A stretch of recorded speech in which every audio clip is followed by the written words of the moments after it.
Calpernia Addams. She is here in my actual yard. Now, I understand you have been in trailer parks before. This is not your first time. Right. I'm a little obsessed with the idea of moving into an RV anyway, but I grew up in Tennessee, in Nashville, and there was a period of time when I was younger, about the time when the movie Rosemary's Baby came out, that we lived in a double wide. You know, there's a lot of horror film scenarios that take place in trailer parks. That's a bummer. Yeah. That's why are they discriminating against the mobily homed? Thank you. Mobily homed. Thank you. Yeah. Mobily endowed. Yes. You know, and it's one of those things, too, where even if a horror film doesn't start in a trailer park, somehow that's where it ends up. Yeah, but a lot of times they will make the trailer park people the villains. Right. Like, you know, those Texas Chainsaw Massacre people, they didn't live in a trailer, but they like to make out to be, you know. They would have fit right in. They would have fit right in. You've come a long way from the double wide in Tennessee. Like, you were thanked by Jared Leto in his Oscar acceptance speech because you advised him on Dallas Buyers Club. That was one of the first things that caught my attention, of course. I mean, can you tell me about that? How did that happen? Well, I just love calling myself an Academy Award mentionee, and because it sounds it's like an honor nominee. just to be mentioned. Yeah. I moved to Hollywood 13 years ago, and I have done. I wanted to be an actress, and I do work and do music and stuff, but I also consult a lot. And I consulted with Jared Leto for his character in Dallas Buyers Club because he was playing sort of a gender non-normative, like, street person who was presenting as female. You know, it's not really clear, is the person trans, or they drag or what, but kind of living in this female persona. And I advise a lot of people on trans issues and stuff like that. So I've advised Felicity Huffman when she did Transamerica. That movie, I caught that movie by accident in a hotel room and did not know it was her. Yeah. Had to IMDb, who is this amazing actress? And oh my goodness, that was amazing. She went all in on that too. She came to my house, which at the time I shared with my business partner, and we just talked about like what it's like as a trans person. Like, one of the things that stood out for her was that if your voice doesn't pass as female or doesn't read as female, you're often afraid to speak at all. Mm-hmm. So even going through a drive-through or asking for help at a store or anything, like you're very timid because the minute you speak, people are going to read that, you know, you are trans or whatever. So you see a lot of that in the character and some other stuff too. I transitioned, I started in 93, and so it's been a long time. And I am very chill about it. You know, it's not like this big sign I wear around my neck. Because of the work I do end up talking about it a lot, kind of professionally or in interviews or wherever it's relevant to kind of help people understand something. But in my daily life, I don't really think about it. I just go to the grocery store, play the fiddle, do whatever, and it's not like, you know, oh, I'm transsexually shopping for groceries look today. Yes. You know, but look at me transgenderly buying these when my sandwich will be so transgendered when I get home. Do you make those for trans people? A trans sandwich? Right. Please? Now, what genitalia eats the sandwich? Right. That's what the world wants to know. Very important. Goodness. And what terminology has gotten really fraught these days, which distresses me because I am very chill about it. I have a sick sense of humor.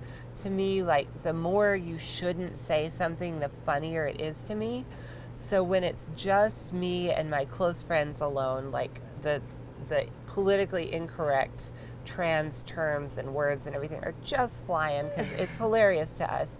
But at the same time, I do realize that there are people just, you know, figuring out their identity, just emerging, not as secure as I am, not as established. And so a misplaced term or word, you know, could really unbalance their day. I encourage a lot of the younger trans people, though, I'm like, you know, toughen up.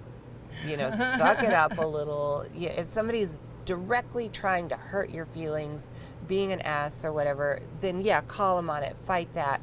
But if somebody's genuinely trying to understand you and be cool and be friendly, don't just always be like, well, it's transgender, not transgendered, and you've triggered me now, and this conversation is over. Because you can still be like a trans jerk.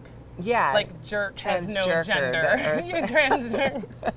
I've dealt with a lot of that online too, because the politics are just everywhere in the trans community, and everything's like, oh, you did this, and that offends me, and that, So I just like playing music and hanging out with cool people. You wrote a book recently, right? Mark 947. The book is about growing up in the rural South in a fundamentalist Christian cult, the Church of God of Prophecy, which in 43 a man went into the woods of Tennessee, had a vision, came back and based a super strict church on that vision. And is this cult recognized as are there more of them, or is it just this really isolated place in this one location? There are some around everywhere. And your parents lived there? Yeah, there's and it's like no movies or no modern movies, so I never saw Disney or Star Wars or E.T. or any of that. Not any movies in the theater. No unsupervised television, no modern music, no makeup, hair dye, no jewelry. Like, my parents never wore wedding rings. It was very isolated. I remember one Halloween when the church was really pressuring us. They took all their old record albums, which was like Sgt. Pepper and Yellow Submarine and Edgar Winter's White Trash and Linda Ronstadt, threw them all in a garbage can and burned them. At the time, were you aware that your future was going to be outside of this place? Or did you grow up thinking, yes, this is life and this is where I will spend it? Well, I always knew I had to get out. I thought I'll try to be a good little, Christian in this way that this church says you have to. But I knew that I was very, very feminine. I knew I was attracted to boys. At the time, I didn't know what trans was, so I thought, well, I guess I'm gay. If you're feminine and you're attracted to boys, but you're in the body of a boy, that means you're gay. And I just knew that was one of the worst things you could be. So it was, I just knew I had to get out. And so I did. That's why I joined the Navy. And I scored really well, got my pick of jobs, so I became a medic, because I thought, well, at least I can be gentle and nice and all that. But that's right when the first Gulf War happened. So this is 90? Joined in 90, and 91, I think, is when I went to the Gulf. So I got the additional training to become a combat medic and was assigned to 1st Medical Battalion, 1st Field Service Support Group, various companies with the Marines on the ground in Saudi Arabia. I was in Saudi Arabia. I was carried around to some places that were secret, like I didn't even know where I was. We weren't allowed to know where we were. A few Scud missiles went overhead. There were burning oil wells and all kinds of crazy stuff. Amazing. And you're decorated as well. There was an incident, I understand, with a Chinese ship, Alaskan Airlines? Yeah. After the war, I chose to be stationed on a remote island in the Aleutians called Adak Island. And at that time, it's kind of a sad reason, but I was really depressed, because I was turning 19 or 20. I had no education. I was, queer in some kind of way, still figuring that out. And in the military, Clinton, it was at any minute I could literally go to jail, military jail, if anybody figured out I was queer. So I picked the most remote duty station I could, because I was kind of depressed, and I thought I'll go wander in the barren wastelands of Alaska and just have my ennui and Oh, sounds great. Yeah, and I'm an adventurer too, so I loved it. I ended up loving it. It was super isolated, and there was this pack of wilderness lesbians on who had all gone there because it was an airplane landing spot between Japan and the U.S. and there were a lot of sort of Rosie the Riveter lesbians who like them already. took care of the planes, and they were the aircraft mechanics, and then there was a lot of super genius lesbians in the Navy too who were all in the secret code room. Yeah. There was a building that intercepted all the secret code messages that would go between Russia and the U.S. And my best friend was one of the lesbians who worked in there. I couldn't ask her questions. I didn't ask her because I didn't want to cause trouble. But every day she'd go to work behind 2 double doors and slide a thing and just do. Oh, it's so cool. And the wilderness lesbians took me under their wing, and because they sensed that there was something about me. And by the end of my time on that island, I was coming out to myself. And so I finished my 4 years and got out, and almost immediately went back home and started transitioning. But back home, it took many, many years for my parents. Only in the last 2 to 3 years have they just started to come around. Last year was probably the first time they called me she and Callie.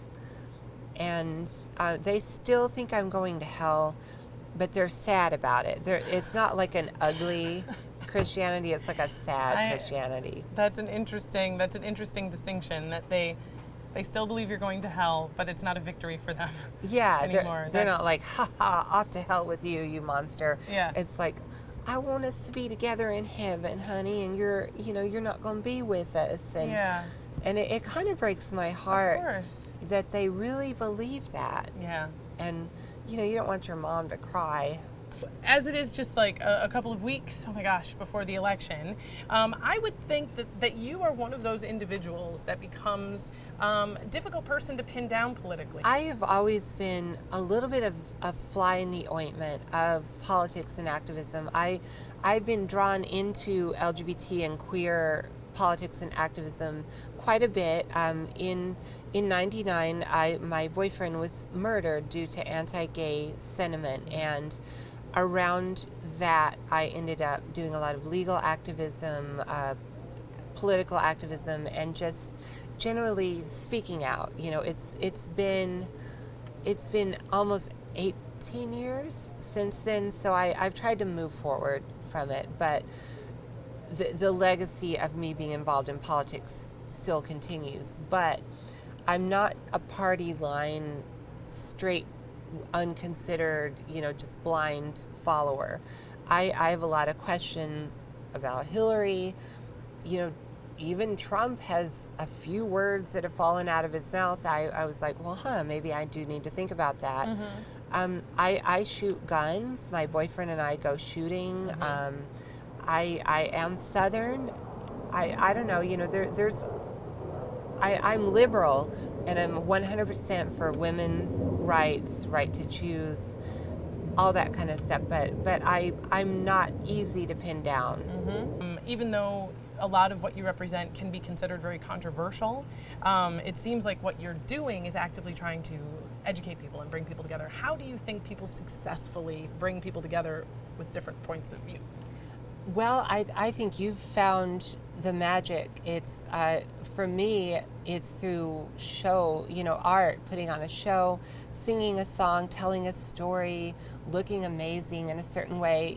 That reaches out to people viscerally in this way that kind of transcends worries about political and religious ideas and things like that. So for me, that's my skill set, is art and entertainment. So that's what I've used to build those bridges.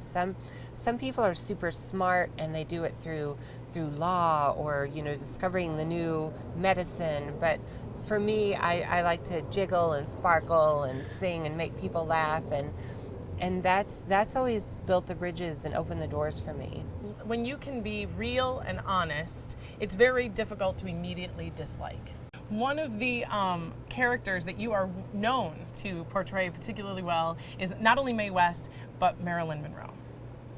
I mean, the icon. And did you know, you probably do, she went to high school right here in Van Nuys? I didn't realize she went to high school, and I've read tons of books briefly, and everything. She didn't finish, but she attended briefly, and she also worked on the planes just like your wilderness women. She was a welder in Van Nuys Airport. Because she was discovered by Life magazine, like working on a machine, and that's how her modeling career took off. So that was here. The brunette Norma Jean. Yeah, and I have to acknowledge, it's such a cliche anywhere, but especially in Hollywood, to be like, I love Marilyn Monroe. It's like saying, I like to breathe. Or I like chocolate and good times. I'm not the best looking Marilyn, like I don't look the most like her or anything, but it's just so joyful to sing her songs and bring a little bit of that to life sometimes.